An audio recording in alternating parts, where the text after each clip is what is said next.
అందరికీ నమస్కారము. ఇంకా ఈ వేపాకు అయితే ఎంత మంచి పని చేస్తుందో ఆరోగ్యానికి. ఇలా మంచిగా తెచ్చేసుకొని బాగా కడిగి అంతా కొమ్మల నుండి రిల్లేసుకొని కాటన్ బట్టలో పోసుకొని నీడలో ఆరబెట్టుకోవాలి. ఎండకు పెట్టకూడదు, మంచిగా గలగల అయిపోతుంది. ఇట్లా నలుస్తే పొడిలాగా అయిపోతుంది. అమ్మో, ఇంత వేపాక ఎట్లా మింగుతారు, ఎట్లా చేస్తారు, ఇది ఎట్లా వాడతారు అని అనుకోకుండా సమ్మర్లో మనకి ఎంత వేడి ఉంటుందో అంత చల్లగా అయిపోతుంది. ఒళ్ళంతా మంచిగా చల్లదనాన్ని ఇస్తుంది. మనకి ఇబ్బంది ఉండదు. ఇలా చేసుకుంటే అసలు ఇబ్బంది ఉండదు, టెన్షన్ ఉండదు. ఎంతైనా మింగేయచ్చు మనము. ఇలా మొత్తము తేమ లేకుండా ఆరిపోయినాక మంచిగా పౌడర్ చేసుకోవాలి. మెత్తగా పౌడర్ చేసుకొని గాజు బాటిల్లో పోసుకొని స్టోర్ చేసి పెట్టుకోవాలి. పిల్లలకు కూడా ఈజీగా వాడుకోవచ్చు. మనం అప్పటికప్పుడు ఆకు తెచ్చి నూరి ముద్ద చేసుకొని వేసుకోవడం అంటే చాలా కష్టం. ఇది పౌడర్ కొంచెం వాటర్ కలిపేసుకొని మనం చిన్నగా ఉండలు చేసేసుకొని పెద్దవాళ్ళు మంచిగా మింగేయచ్చు. ఇలా కొంచెం కొంచెం గ్రైండర్లో ఆకేసేసుకొని మంచిగా మెత్తగా పౌడర్ పట్టేసుకోవాలి. తొందరగా అయిపోతుంది పౌడర్, ఈజీగా ఎంతైనా చేసి పెట్టుకోవచ్చు, హల్కగా అయిపోతుంది. ఇలా పౌడర్ చేసుకున్నామంటే చాలా రకాలు ఉపయోగపడుతుంది. మనము మింగడానికే కాకుండా తలలోకి మనం వాటర్ మసల పెట్టుకొని కొంచెం తల దురదగా ఉన్నప్పుడు కూడా వాటర్ మసల పెట్టి వడబోసి తలపైన పోసుకోవచ్చు. కొంచెం ఇది సున్నిపిండిలో కలుపుకొని వాడుకోవచ్చు. సున్నిపిండిలో కూడా ఈ పౌడర్ కలుపుకోవచ్చు. దురదలు దద్దులు అన్నీ పోతాయి మనం వాడడం వల్ల. వేపాకు అంటే చాలా మంచిది. అసలు ఎన్నో ఉపయోగాలు ఉంటాయి. పిల్లలకు చిన్నగా ఉండలు చేసి పైన షుగర్ అద్దైనా లేకుంటే బెల్లము పౌడర్ అద్దైనా మింగిపించినామంటే కడుపులో అంతా సాప్ అయిపోతుంది, క్లీన్ అయిపోతుంది పొట్ట. ఎలాంటి ఇబ్బంది ఉండదు. పెద్దోళ్ళు కానీ చిన్నోళ్ళు కానీ ఇది ముద్దలు వేసుకోవడం వల్ల పొట్ట క్లీన్ అయిపోతుంది. మనకు వేడి తీసేస్తుంది. షుగర్ ఉన్న వాళ్ళకు కూడా మంచి ఉపయోగాలు ఉంటాయి. ఇంకా దీంతో అయితే ఎలాంటి ఇబ్బంది ఉండదు. మనం పచ్చి ఆకు తెచ్చుకొని అప్పటికప్పుడు నూరుకొని వేసుకోవాలంటే రిస్క్ అనిపిస్తుంది.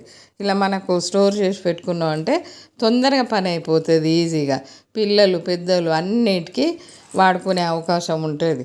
ఎక్కువ చేసి పెట్టుకోవచ్చు. మనకి ఇది నీడలోనే ఆరిపోతుంది. మనకు పెద్ద ఎండబెట్టవలసిన పని ఏముండదు. తొందరగా అసలు ఎంత ఆకైనా మనము ఈజీగా చేసుకునే ప్రాసెస్ ఇది. చెట్లకు కూడా పోసుకోవచ్చు. ఇంకా మనము ఇది ఎక్కువ చేసి పెట్టుకున్నామంటే వాటర్లో కలిపి మనకు ఇంట్లో చిన్న గార్డెన్ లాగా ఉన్నా కానీ స్ప్రే చేసుకోవచ్చు. ఎన్ని ఉపయోగాలు వేపాకుతోటి. ఒక్క పని అని కాదు, 100 పనులకు ఉపయోగపడుతుంది ఇదైతే. మామూలుగా స్నానం చేసేటప్పుడు కొంచెం బియ్యం పిండిలో ఈ ఆకు పౌడర్ ఎక్కువ కలిపి కూడా కొంచెం పసుపు వేసి కలిపి కూడా ఒళ్ళంతా రుద్దుకున్నారంటే తొందరగా వేడి తగ్గిపోతుంది. వేడి ఉన్న వాళ్ళకైతే అసలు తొందరగా తగ్గిపోతుంది. మనం ఇది పెట్టి రాయడం వల్ల ఎలాంటి ఇన్ఫెక్షన్స్ ఉండకుండా ఉంటుంది ఈ పౌడర్ వాడడం వల్ల. జుట్టుకు కూడా చాలా ఉపయోగాలు ఉంటాయి. చుండు రాదు, కొంచెం జుట్టు పెరుగుతుంది. మరి తెల్ల జుట్టు కూడా కొంచెం తేడా వస్తూ ఉంటుంది.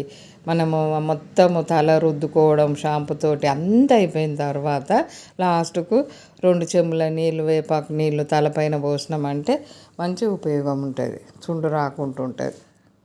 ఇలా రౌండ్గా మింగరాని వాళ్ళు పొడవుగా చేసుకోవచ్చు.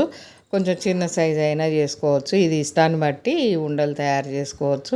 కొంచెం పైన తేనెలో ముంచైనా వేయచ్చు పిల్లలకు, చిన్న ఉండలు చేసి. చాలా ఈజీ. పిల్లలకు కూడా వేయడము చాలా ఈజీ. ఇప్పుడు బెల్లం పౌడర్ కూడా దొరుకుతుంది కాబట్టి బెల్లం పౌడర్లో ముంచి వేసుకున్నారంటే అయిపోయి. అసలు బెల్లము వేపాకు వాడడం వల్ల ఎంత మంచిదో అసలు. ఇలా మనం ఎంత ఎక్కువ చేసుకున్నా కానీ పౌడరు నష్టం ఏమి ఉండదు, ఈజీగా అయిపోతుంది. వర్షాకాలము కొంచెము ఆకు అప్పటికప్పుడు తెచ్చి చేసుకున్నామంటే కొద్దిగా మనకు వర్షాకాలం కొంచెం పసరు చేదు అనేది ఎక్కువ ఉంటుంది. ఎండాకాలంది అయితే మంచి టేస్ట్ ఉంటుంది వేపాకు. ఎండాకాలం చేసి పెట్టుకున్నామంటే వేపాకు కూడా టేస్ట్ ఉంటుంది, ఎక్కువ పురుగులని అవని ఇవని ఏం లేకుండా ఉంటుంది, నీట్గా ఉంటుంది ఆకు కూడా. కొంచెం వర్షాకాలమే ఇబ్బందిగా ఉంటుంది, చలికాలం మళ్ళీ మంచిగా ఉంటుంది వేపాకు ఎప్పుడైనా. ఇలా మనము ఇప్పుడు పౌడర్ చేసుకున్నాం, కానీ మేము అంతకుముందు అయితే ఆకు తెచ్చి చిన్నగా ఉండలు చేసుకొని వారానికి 2 సార్లు 3 సార్లు ఇలా వేసుకునే వాళ్ళము. ఇంక అప్పుడప్పుడు వాడతాము. ఇప్పుడైతే పౌడర్